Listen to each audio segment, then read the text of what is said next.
Hi friends, இன்றைக்கி என்ன lunch பார்க்கலாமா? ஒயிட் ரைஸ், முட்டை தொக்கு,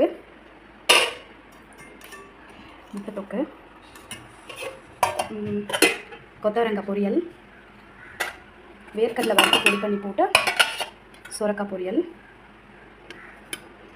பிளேட்டில் ரைஸ் போட்டுக்கலாம்.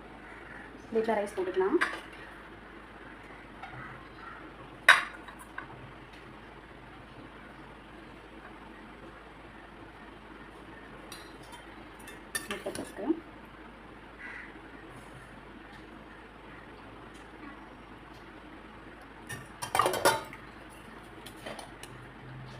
சுரக்காய் பொரியல்,